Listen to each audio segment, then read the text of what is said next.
Let us listen to Alonzo T. Jones' The True Third Angel's Message, The Third Angel's Message, The Making of the Beast. In our studies of the third angel's message in its phase of Babylon fallen, we found that the beast was the result of a falling away from the truth of the gospel in the first ages of the church, and that the image of the beast is the result of a falling away from the truth of the gospel in the last days of the church.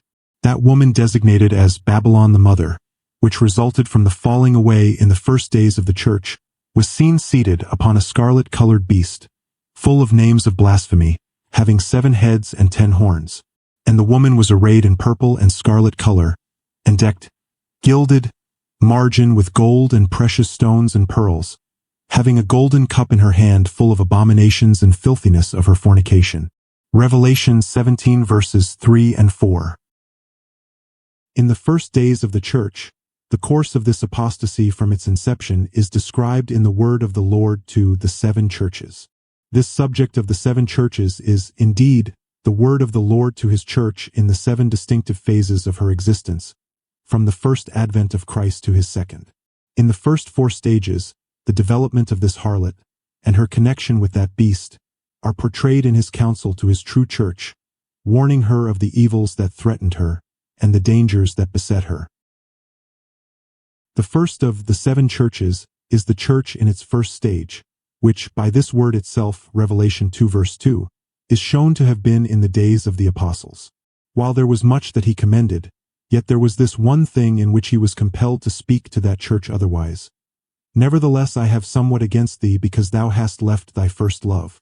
This being the church in its first stage, this first love was the first love of the church. The first love of the church was the love of Christ as revealed to his church at the first.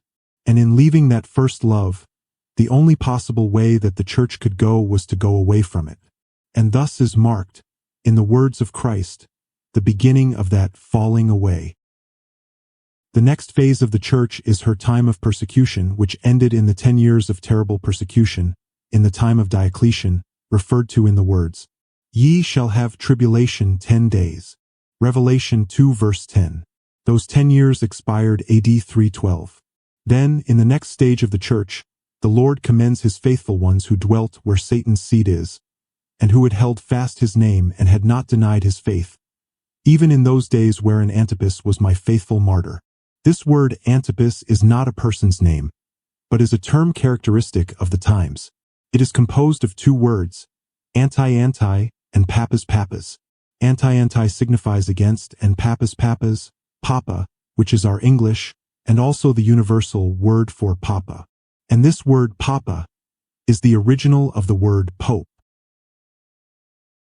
Therefore this word, Antipas, against papas, shows the growth of the papacy in the period immediately following AD 312. This was the period of Constantine, and onward, in which the papacy itself was distinctly made, and began openly to assert its authority.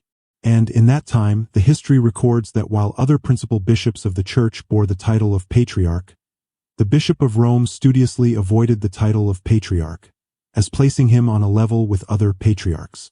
He always preferred the title of papa, or pope, Schaff, in this because patriarch bespeaks an oligarchical church government, that is, government by a few, whereas pope bespeaks a monarchical church government, that is, government by one. Thus the history and the word of the Council of Christ unite in marking as the characteristic of that phase of the church the formation of the papacy, and the assertion of the authority of the pope. Then, in the very next phase of the church, the Lord, in his counsel to his faithful ones, is compelled to make this statement. Notwithstanding I have a few things against thee, because thou sufferest that woman Jezebel, which calleth herself a prophetess. Revelation 2 verse 20. As all know, in the history and time of ancient Israel, Jezebel is that heathen woman who came into Israel, bringing with her her heathen worship and practices, and above all the sun worship, and by persecution unto the death, compelled all to bow to her will in enforcing the worship of Baal. Thus, in this gradation of descent in the falling away from the first love of the church, we find her brought to the condition of that wicked woman Jezebel, holding under her control the world power, the power of the state, as the implement in her hands to enforce her wicked will upon all the people, and especially upon the saints of God. And thus it is that that great harlot was seen, sitting upon a scarlet beast, full of names of blasphemy, having 7 heads and 10 horns. And now these 2 portions of Revelation, that gradation in the falling away marked in the 2nd chapter, and this full development of it as pictured in the 17th chapter, are united in the prophecy of the 13th chapter, which pictures the beast. So that the beast is the symbol in the book of Revelation, which marks the union of the elements pictured in the 2nd of Revelation and the 17th of Revelation. This can readily be seen now by the mere reading of Revelation 13. And I stood upon the sand of the sea, and saw a beast rise up out of the sea, having 7 heads and 10 horns, and upon his horns 10 crowns, and upon his heads the names, margin of blasphemy. And the beast which I saw was like unto a leopard, and his feet were as the feet of a bear, and his mouth as the mouth of a lion. And the dragon gave him his power, and his seat, and great authority.